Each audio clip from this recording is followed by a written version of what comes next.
Welcome to Suman TV. నేను మీ Anusha Kumar. Law of attraction, దీంతో మీ మనసులో ఉన్న ఏ కోరికనైనా సాధించుకోవచ్చని ఇప్పటికే ఎంతో మంది నిరూపించారు. దీని గురించి మాట్లాడేందుకు మనతో పట్టున్నారు result based law of attraction coach Vishwam Vijay garu. వారితో మాట్లాడదాం. నమస్తే సార్. నమస్కారం. చాలా మంది అప్పులతో సతమతం అవుతూ ఉంటారు, కట్టలేరు, దాని నుంచి బయటపడలేరు.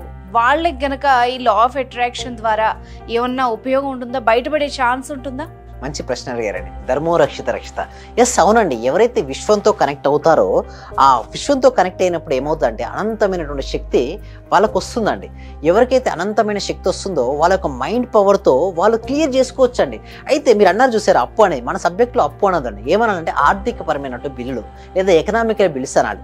ఎందుకంటే అప్పు అనే పదాన్ని మీరు పదే పదే పెలుకుతే మన సబ్జెక్ట్లో దాన్నే ఆకర్షించుకుంటారు. సపోజ్ నేను అనారోగ్యంగా ఉన్నాను అనుకోని పదే పదే ఆలోచిస్తే నిజంగానే పని వెళ్తారు. అందుకు చెక్ చేసుకోండి. ఐఆమ్ వీక్ అంటే మన షోల్డర్స్ డౌన్ అయిపోతాయి. అదే కనుక ఐఆమ్ స్ట్రాంగ్ అంటే మన షోల్డర్స్ ముందుకు వస్తాయి. అంటే మనం పదాలు పలికినప్పుడు మన బాడీ అనేది చేంజ్ అవుతూ ఉంటుంది, బాడీ స్ట్రక్చర్ చేంజ్ అవుతుంది. సేమ్ లైక్ దట్ మన మనసులో కూడా పాజిటివ్ టర్మ్స్ పలికినప్పుడు వన్ టైప్ ఆఫ్ ఎనర్జీ అనేది వెళ్తుంది, వన్ టైప్ ఆఫ్ ఫ్రీక్వెన్సీ వెళ్తుంటుంది. నెగిటివ్ వర్డ్స్ పలికినప్పుడు ఆ విధంగా. సో అప్పు అనే ప్లేస్ రిప్లేస్ చేయాలి ఎకనామికల్స్. మీరు అనొచ్చు, సరే ఏదైనా అఫర్మేషన్ ఉందా మరి అంటే ఎస్ ఉందండి. చూడండి, ఎవరికైతే డెప్స్ ఎక్కువగా ఉన్నాయనుకుంటే మీరు ఇష్టం అండి ఏదైనా స్టోన్. చాలా మంది ఏంటంటే స్టోన్ చూపిస్తే సరే ఇది ఎక్కడ దొరుకుతుంది, ఏ స్టోన్ ఎంత ప్రైస్. చూడండి, ఎవరైనా సరే అలాంటి వాటి మూఢనమ్మకాలు నమ్మకండి. ఏదైనా స్టోన్ పర్వాలేదండి. తీసుకున్న తర్వాత ఏ స్టోన్ అయినా సరే మీకు అవైలబిలిటీ ఉంటుంది. ఆ స్టోన్ తీసుకొని రెండు అరచేతుల మధ్యలో పెట్టేసుకొని ఓకే క్లోజ్ చేయాలి. క్లోజ్ చేసిన తర్వాత ఎందుకు మీరు అనొచ్చు, సార్ స్టోన్తో అఫర్మేషన్ చేస్తే ఎందుకు పర్ఫెక్ట్గా వర్కౌట్ అవుతుందంటే ఇది ఒక మ్యాజిక్ స్టోన్గా మనం చేసుకోవచ్చు అండి. మనమే ఇస్తాం దీనికి ఒక పవర్ అనేది. సో ఎప్పుడైతే మనం రెండు అరచేతుల మధ్య స్టోన్ పెట్టేసుకొని క్లోజ్ చేసుకొని ఇప్పుడు అఫర్మేషన్ ఇప్పుడు దీన్ని చేయడం వల్ల యూనివర్స్తో ఫాస్ట్ కనెక్ట్ అవుతారు. ఎందుకంటే మామూలు థాట్కు ఏదైనా ఒక వస్తువు మన మధ్యలో తీసుకున్న తర్వాత రిలీజ్ చేసిన ఆలోచనకు బలం ఎక్కువ ఉంటుంది. తీసుకున్న తర్వాత ఏం కావాలి మీకు, అప్పులు క్లియర్ అని చెప్పారు. అంటే మనకి ఇక్కడ ఏమి ఆర్థికపరమైన బిల్లు. నాకున్నటువంటి అన్ని ఆర్థికపరమైన బిల్లును సకాలంలో చెల్లించినందుకు విశ్వానికి హృదయపూర్వక కృతజ్ఞతలని 11 టైమ్స్ అనండి. నిజాలే 11 టైమ్స్ కనుక ప్రశాంతం. చూడండి, ఇది అఫర్మేషన్ ఎప్పుడు చేయమని అంటే మన క్లాస్లో క్లియర్గా నేర్పిస్తామండి. సో ప్రశాంతమైన మనసుతో చేయాలి. చూడండి, ఎందుకు మనసు అంటే చూడండి మన ఒక ఫీలింగ్స్లో కనుక సాడ్ ఫీలింగ్లో ఉండి ఇలా చేస్తే వర్కౌట్ అవ్వదు. ఫస్ట్ థింగ్ ఈజ్ మనకు బ్రేక్ తీసుకోవాలంటే ప్యాటర్న్ అనేది చేంజ్ చేయాలి. ఎట్లా ప్యాటర్న్ అంటే మీరు సపోజ్ మీరు అప్పులు ఉన్న వల్ల మీరు బాధపడుతున్నారు కదా, చేయకండి. ఫస్ట్ మీరు కామ్గా కూర్చోండి ఒక దగ్గర. కూర్చున్న తర్వాత ఒక 10 ఐటమ్స్ గ్రాటిట్యూడ్ చూపించండి, అంటే కృతజ్ఞత చూపించండి.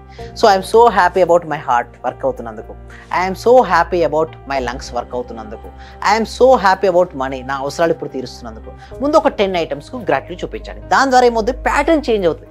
మనం మన ఫీలింగ్స్ చేంజ్ చేసుకోవాలి. చాలా మంది చేసే బిగ్గెస్ట్ మిస్టేక్ ఏంటి అంటే వీళ్ళు గ్రాటిట్యూడ్ చూపించారు, ఇమ్మీడియట్గా అఫర్మేషన్కి వెళ్ళిపోతారు. అఫర్మేషన్ వల్ల వస్తుంది అనేది అలా రాదు ఎప్పుడు కూడా.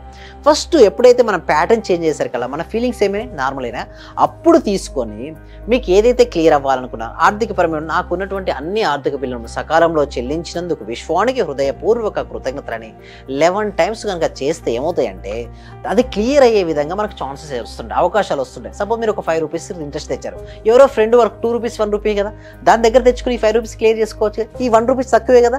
తర్వాత మీరు అనొచ్చు చాలా మందికి, సార్ ఎలా వస్తాయి సార్, కూర్చొని ఇట్లా అఫర్మేషన్ చేస్తే నిజంగా వస్తే అందరు కొంతమంది కామెంట్ సెక్షన్లో కూర్చోరు, వరల్డ్ బ్యాంక్ వాళ్ళు వీళ్ళందరూ కూర్చొని అఫర్మేషన్ చేసేస్తారు కదా, వచ్చేస్తాయి కదా అంటారు. కాదండి, ఇక్కడ చూసండి మన ఆలోచన విధానం మారుతుంది.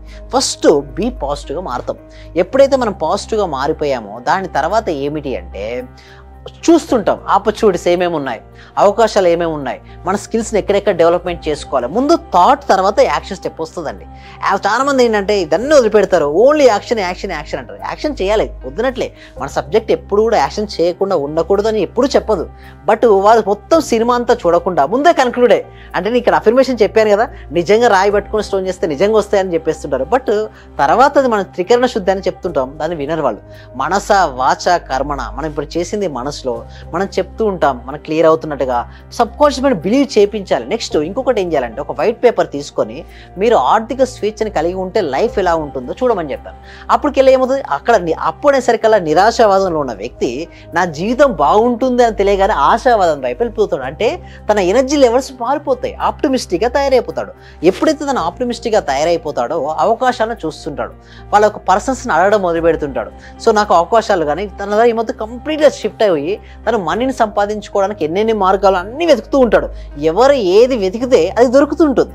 సో అప్పుడు మనీ సంపాదించుకునే మార్గాల ద్వారా సంపాదించుకొని తను క్లియర్ చేసుకుని ఆర్థిక స్వేచ్ఛను పొంది తన జీవితాన్ని అద్భుతంగా మార్చుకున్న వాళ్ళు ఎంతో మంది ఉన్నారు మన క్లాస్లో. వాళ్ళకి కావాలంటే మన క్లాస్ లాస్ట్కి ఒక ఫీడ్బ్యాక్స్ కూడా ఇవ్వడం జరుగుతుంది. ప్రతి ఎపిసోడ్ తర్వాత ఒక ఫీడ్బ్యాక్ అనేది ఇవ్వడం జరుగుతుంది. వాళ్ళు ఆ ఫీడ్బ్యాక్ చూసిన తర్వాత చాలా మంది మారారండి. సో ఇంకా కొంతమంది ఏంటంటే అడుగుతూ ఉంటారు, అరే నిజంగా వస్తుందండి. ఇక్కడ సింపుల్ ప్రిన్సిపల్ అండి అనుష గారు. నేను పదే నేను ఎందుకు చెప్తున్నా అంటే ఇదంతా విశ్వధర్మం ఆధారంగా పనిచేస్తుంది. మనం దేనిపైన అయితే ఫోకస్ పెడతామో అది మన జీవితంలోకి వస్తుంది. దేన్నైతే మన మనసులో చూస్తామో దాన్ని మన చేతిలో స్వీకరిస్తాం. అందుకు మీరు కూడా ఇక్కడ ఇంటర్వ్యూకి రావాలి, ఇక్కడ నన్ను అడగాలని అనుకున్నారు కదా, ముందే అనుకున్నారు కాబట్టి ఇక్కడ యాక్షన్ జరిగింది కదా. అంటే ఏదైనా సరే 2 సార్లు సృష్టించబడుతుంది. ఒకటి మన మనసులో, రెండోది బయట. మన మనసు సృష్టించబడింది ఏది కూడా బయటకు రాదండి. సో అందుకోసమే ప్రతి దాన్ని కూడా విశ్లేషణ చేసుకోవాలి. దీనికోసం మనం ఏం చేస్తామంటే ఒక free advanced law of attraction అనే వెబినార్ను ఎవ్రీ వీక్ కూడా కండక్ట్ చేయడం జరుగుతుంది. అంటే ప్రతి ఒక్కరికి కూడా అవగాహన రావాలనే ఉద్దేశంతో ఒక ఫ్రీ డెమో క్లాస్ అనేది ఉంటుంది. ఎవ్రీ వీక్ కండక్ట్ చేస్తాం. ఆ డెమో క్లాస్కి మీరు ఎన్రోల్ చేసుకోవాలి. ఎవరైనా కొత్తవారు ఉంటే గూగుల్ ఫామ్ అనేది ఇవ్వడం జరిగింది. ఇక్కడ కామెంట్ సెక్షన్లో డిస్క్రిప్షన్ ఆ గూగుల్ ఫామ్ ఫిల్అప్ చేయడం ద్వారా మా టీం మెంబర్స్ వాళ్ళ వాట్సాప్ గ్రూప్లో యాడ్ చేస్తారు. వాళ్ళ వాట్సాప్ గ్రూప్లో యాడ్ చేసిన వాళ్ళ ఇంట్లోనే ఉంటూ ఆన్లైన్లో జూమ్లో క్లాస్కి అటెండ్ అవ్వచ్చు. ఏదైనా క్వశ్చన్స్ అడగాలంటే క్లాస్లో నేను డైరెక్ట్గా వాళ్ళు అడగవచ్చు క్వశ్చన్స్ ఏదైనా ఉంటే. తర్వాత 1 మంత్ ఈ డెమో క్లాస్ తర్వాత 1 మంత్ ప్రాక్టికల్ క్లాసెస్ ఉంటాయి. అంటే నేను వాళ్ళతో చేపిస్తాను. అంటే మీ లైఫ్లో సక్సెస్ అవ్వాలంటే ఏమేమి చేయాలి, ఎలా చేస్తే మీరు సక్సెస్ అవుతారు, అవన్నీ కూడా వాళ్ళకు క్లియర్ ఎక్స్ప్లెయిన్ చేస్తాను. అది చేసిన తర్వాత ఎంతోమంది వాళ్ళ డెప్స్ ఏదైతే ఉన్నాయో క్లియర్ చేసుకున్నారు. వాళ్ళు ఎప్పుడు పాజిటివ్గా రిచ్నెస్ను చూడాలండి. సింపుల్ చెప్పాలంటే రిచ్నెస్ను చూడాలి. మనీ మెడిటేషన్ ఉంటుంది. ఎప్పుడైతే మనీ మెడిటేషన్ చేస్తుంటారో వీళ్ళకు ఉన్నటువంటి డెప్స్ ఉంటాయి కదా, అవన్నీ క్లియర్ అయిపోతాయండి. ఇలా అఫర్మేషన్ చేస్తూ విజువలైజేషన్ చేస్తూ కృతజ్ఞతా భావన ఉంటే ఎవరైనా సరే అండి అనుష గారు దేనినైనా సాధించవచ్చు. ఒకటి ఉండాలి, వాళ్ళు సాధించాలనే సంకల్పం, దీని నుంచి బయటకు పడాలనే కోరిక బలంగా ఉంటే క్లాస్కి అటెండ్ అవ్వచ్చండి. క్లాస్లో ఈచ్ అండ్ ఎవ్రీథింగ్ ఎక్స్ప్లెయిన్ చేయడం జరుగుతుందండి అనుష గారు. ఓకే సార్, ఇప్పుడు మీ క్లాస్ ద్వారా ఆల్రెడీ అప్పులు పాలైపోయిన వాళ్ళు, లేదంటే వ్యాపారాల్లో నష్టపోయిన వాళ్ళకి ఏ విధంగా మీరు ట్రైన్ చేస్తారు? ఎస్, ఇప్పుడు మీరు అన్నట్టుగా డెప్స్ ఎక్కువగా ఉన్నాయి. వ్యాపారంలో లాస్ అయ్యారు. ఎప్పుడు లాస్ అయ్యారు? ఒకసారి లేదా 2 సార్లు అయ్యారు. దాని గురించి చూడండి, ఎప్పుడు అప్పులు ఉన్న వాళ్ళు ఎక్కువ అప్పుల గురించి ఆలోచిస్తూ ఉంటారు. వాళ్ళు అప్పుల గురించి ఫోకస్ చేస్తుంటే ఏమవుతుంది మన సబ్జెక్ట్ ప్రకారం? మళ్ళీ అప్పే అదే అవుతుంది. అంటే వాళ్ళు ఒక చక్రంలో వారు తిరుగుతూ ఇంకొకటి ఉంది అని చూడట్లేదు. వాళ్ళ మనసులో సంపాదించాలనే ఆలోచన లేదు. ఎంతసేపు ఇది నుంచి ఇక్కడ తెచ్చి ఇక్కడ కట్టాలి, ఇక్కడ తెచ్చి ఇక్కడ కట్టాలి అనేసి ఇందులోనే తిరుగుతున్నా తప్పిస్తే ఇంకొక మార్గం ఉంది, ఆ మార్గం ద్వారా నేను డబ్బులు సంపాదించుకోవడం ద్వారా దీన్ని క్లియర్ చేయొచ్చు అన్న ఆలోచన రావట్లేదు. బట్ ఎవరికైతే అలాంటి ఆలోచన వస్తుందో వాళ్ళు డెప్స్ క్లియర్ చేస్తారు. ఇందాక మీరు అన్నట్టుగా బిజినెస్ డెవలప్మెంట్ అంటే ప్రతిదీ కూడా ఒక ఎక్స్పీరియన్స్ అండి. దీనికి మించి ఇంకొక బిజినెస్ చేయొచ్చు. మనని సంపాదించాలనే బలమైన సంకల్పం ఎవరికైతే ఉంటుందో వాళ్ళు దేనినైనా సరే సాధిస్తారని అనుష గారు. సో వ్యూవర్స్ చూసారు కదా, మీరు కూడా లా ఆఫ్ అట్రాక్షన్ ద్వారా మీ జీవితాన్ని మార్చుకోవాలనుకుంటే కనుక కింద స్క్రోల్ అవుతున్న నెంబర్ని కాంటాక్ట్ చేయండి. Thank you so much sir. Thank you so much. Survey జన సుఖినో భవంతు, సమస్త లోకా సుఖినో భవంతు. నేను మీ క్లాస్ చేరేటప్పుడు ఇవన్నీ జరుగుతాయా జరగవా ఏంటి సార్ ఇలా చెప్తున్నారు అని, కానీ మీ క్లాస్ చేరి ఒక 10 days అయిన తర్వాత నాలో నాకే తెలియకుండా మార్పు అనేది వచ్చింది సార్. నేను అప్పుడు చాలా ఇబ్బందుల్లో ఉన్నాను, కానీ మీ క్లాస్ కంటిన్యూ అయిన తర్వాత నాకు చాలా సక్సెస్ అయింది. మీరు చెప్పిన క్లాస్ లో ప్రాపర్ గా నేను రిపీట్ అవుతూ చేసడం వల్ల హోప్ వల్ల చాలా బెనిఫిట్ వచ్చింది సార్ నాకు. మీ వల్ల నేను చాలా సక్సెస్ అయ్యాను sir. Thank you so much.